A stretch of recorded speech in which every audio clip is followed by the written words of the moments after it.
நேர்மையானவர்கள் எங்கு சென்றாலும் பிரச்சனைதான்.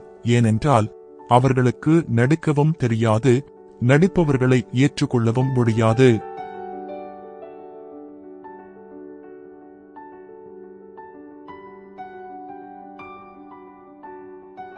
யாரும் நமக்காக இல்லை என்பதை விட யாருக்கும் நாம் பாரமாக இல்லை என்பதே உண்மை.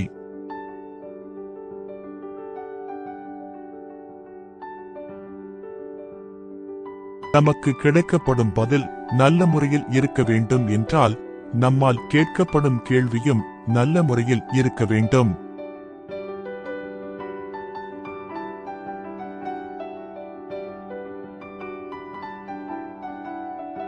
மிடில் கிளாஸ் வாழ்க்கைதான் எவ்வளவு கஷ்டம். எதிர் வீட்டுக்கார் பார்த்தால் பணக்காரனா நடிக்கணும், சொந்தக்காரர் கடன் கேட்டால் ஏழையா நடிக்கணும்.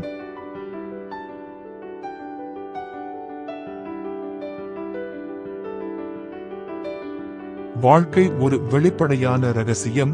நமக்கு தேவையானது பார்ப்பதற்கு கண்கள் மட்டுமே.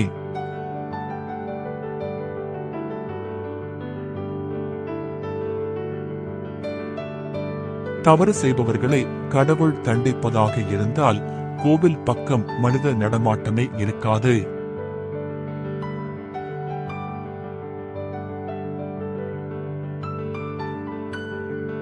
செய்து முடிக்கப்பட்ட மாபெரும் சாதனைகள் அனைத்தும் ஒரு காலத்தில் செய்ய முடியாதவைகள் என்று முதலில் பலரால் நிராகரிக்கப்பட்டவைதான்.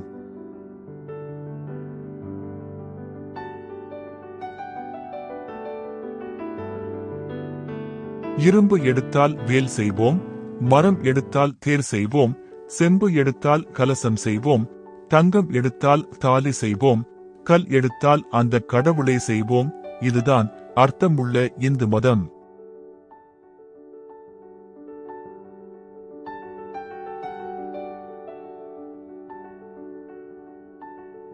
ஒருவருக்கு தேவையானது கிடைக்காத போது அவரை கவனித்தால் அப்போதுதான் அவரது உண்மையான குணம் நமக்கு தெரியும்.